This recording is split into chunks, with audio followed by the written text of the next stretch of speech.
Pag sinabing pambansang pampagood vibes, ay nako, yan ang aking sina Pepe and Pilar. Ang kuya ng bayan naman, si Paulo Rojas. Silang tatlong proud kapisnon at mga tunay na anak ng kapis sa pambihirang pagkakataon at sa unang pagbisita ng kambal namin sa lupang kanilang pinagmulan. Kakaibang bonding experience sa mga lugar na bahagi ng pamilya Rojas ang isa-isang pinuntahan ng magkakapatid. Walang katapusang kawanan at kulitan ng mga langga ng bayan, PNP, plus Kuya P sa Rojas City. Wow! What did you say, Pilar? Papa! Pe, how old are you? You want more? Bilis naman talaga ng panahon ang mga langga namin ni Papi Mar na sina Pepe and Pilar. Di namin namalayan, abay malalaki na at bibong-bibo pa. Easter egg hunt of Pepe and Pilar 2022.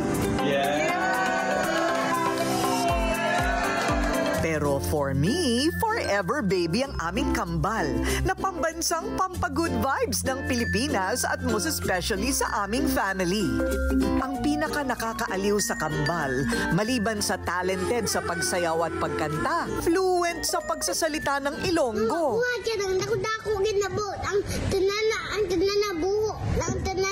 Tama po kayo, matatas ang dalawa sa lingwahe na ginagamit ang halos nasa 9 milyong nakatira sa kanlurang Kabisayaan. At sa kauna-unahang pagkakataon, ipapasyal namin ang dalawa sa probinsyang kanilang pinagmulan. Sina Pepe and Pilar goes to Rojas City. Eksklusibo po naming ipapakita sa inyo ang kanilang first time travel sa bayan ng kanilang papi, ang Capiz. First time ng kambal kong sina Pepe at Pilar sa kanilang hometown dito sa Baybay sa Rojas City. Exciting dahil come in ang Kuya Paulo nila mismo, ang kanilang mismo tour guide, group hug. Tara, libutin natin ang Capiz kasama ang magkakapatid na Ilonggo na proud kapisnon. Unang nilibot ng magkakapatid na Rojas ang pinagandang People's Park na nasa tapat lang ng lumang bahay nila Mar. Enjoy na enjoy ni na Pepe at Pilar ang kiddie ride sa parke, pati na ang giant fountain. Nang matapos ang kambal, niyaya naman nila ang kanilang Kuya Paulo na magtampisaw sa baybay. Dito naliligo sila Mar at mga kapatid niya noong sila'y mga bata. Para sa akon, special gid ang People's Park kay syempre malapit sa Amon Balay. Ginapanumdum ko nga sa nagligad, hindi pa developed ang People's Park. Ang tao nagagadto kun kisa lang, pero subong grabe ang bag-o diri sa People's Park. Kag nabalan ko nga hindi lang ang mga taga-Capiz nga nagagadto diri, no? Mga tourist halin sa Romblon, halin sa Iloilo, halin sa Aklan, Antique, nagagadto diri kay nabalan nila nga may bagong seaside park. Nabalan ko man nga pati ang mga foreigner nagkakato diri. Para sa akon ini nga People's Park, symbol nga pwede gali ang pagbag-o, no? Pwede gali ang progreso. Kwento pa ni Paulo, maraming magagandang alaala ng kanyang kabataan sa baybay. Gusto niyang ito'y dagdagan kasama ang kanyang mga mas maliliit na kapatid ngayon. Lahat ng mga kapisnon nag-aabang sa pagdating ng kambal. Binisita nga nila ang makasaysayang Rojas City Hall na ipinangalan kay dating Presidente Manuel Rojas na lolo sa tuhod ni na Paulo, Pepe at Pilar. Handa ka mo? Okay, Pepe, Pilar, ara na kita sa Rojas City Hall. Excited ka mo? Mainit na sinalubong ang kambal ng mga nagtatrabaho sa City Hall. Hi! Hi! Winelcome pa ang dalawa ni Mayor Ronnie Dadivas at asawang si Joanne. Nakakatuwa, parang mga celebrity sila. Ipinakita pa ni Paulo sa twins ang litrato ng kanilang Lolo Manuling. Kabalo ka mo kung sino siya? Siya ang aton Lolo Manuling, ang presidente sa bilog na Pilipinas. Aton Lolo. Ipinasyal rin ni Paulo sina Pepe at Pilar sa loob ng Panublion Museum. Ipinakita ang ilang mahahalagang gamit ng kanilang lolo. Ini nga exhibit, minatuod nga bayo niya, nga ginsuksok niya. Kag siguro isa sa pinaka-importanteng exhibit, amo na ang Philippine flag nga gin-raise nila when our country gained independence from the US. Maging ang lumang sapatos at sombrero ni President Rojas ay makikita sa loob ng museo. Ito'y pagpapaalaala sa mga nagawa ng kanilang Lolo Manuling sa Pilipinas, lalo na para sa probinsya ng Capiz. Naaliw naman ang kambal nang makita nila ang isang replika ng isang galyon ng mga Espanyol. Speedboat ni kay ang air, tinapos siya tanan ngawin sa flag, tapos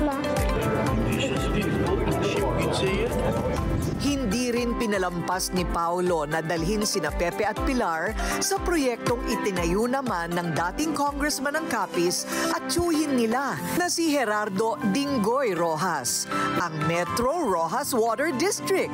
Anong natabo para mangin malimpyo kag matinlo ang tubig diri sa Rojas City? Ginapakamayo niya nga magtukod sa isa ka proyekto nga tutukan gid ang patubig diri sa aton sa Rojas City. Hindi lamang sa Rojas City kundi sa mga neighboring nga mga munisipyo katulad sa Ibisan kag Panay. Kagina natigayon sa pagtinguha niya, siya mismo naghatag sang 10 milyon nga pundo kag tinguhaan niya nga ayuson ang mga loan portfolio. Ang rason nga man, may ara kita sang malimpyo at dekalidad nga tubig sa Rojas City. Likas na sa pamilya Rojas ang pagiging madasalin. Malapit ang kanilang pamilya sa simbahan. Kasama sina Pepe at Pilar, dinaanan ni Paulo ang simbahan ng Sacred Heart of Jesus. Nakatayo dito ang pinakamataas na monumento ng kabanal-banalang puso ni Jesus. Bago matapos ang araw ng pamamasyal ng kambal kasama ang kanilang Kuya Paulo, ipinatikim naman kay Pilar ang ipinagmamalaking masarap na lamang dagat na sa Capiz lang matatagpuan, ang diwal o angel wings. Dahil sa hugis nitong parang pakpak ng anghel.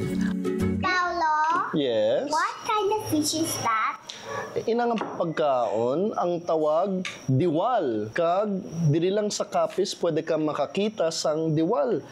Tapos mas manamit ang diwal kon may ara ka sang langgaw. Nakita ko yung gaano kasaya silang nagsama. Gustong-gusto sila ng mga tao kasi yung salita nila, Ilonggo. Tinuruan sila kaagad ng Hiligaynon na kumbaga yung roots nila kung saan sila nanggaling. Nag-enjoy gid. Ang bali Pepe kagina nga best day ever. Para sa ila, masadya ang Capiz.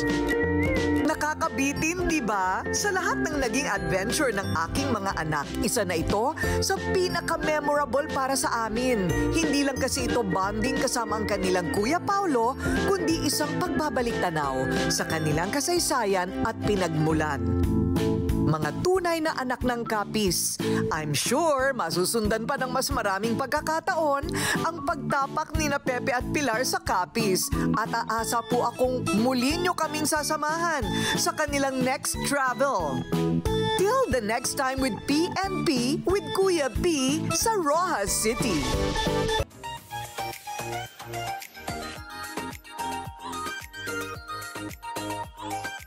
Ito pinag-aralan talaga namin.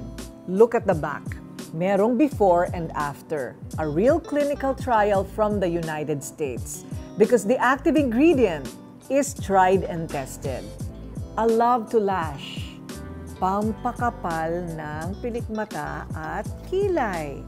Ang maganda dito sa Love to Lash ay yung applicator niya na pinasadya pa namin.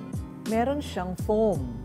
Kasi ilalagay mo yan doon sa parang pinaka-roots ng iyong pilikmata. Isang guhit lang sa baba at taas, pwede na, wag nang paulit-ulit, hindi kailangan.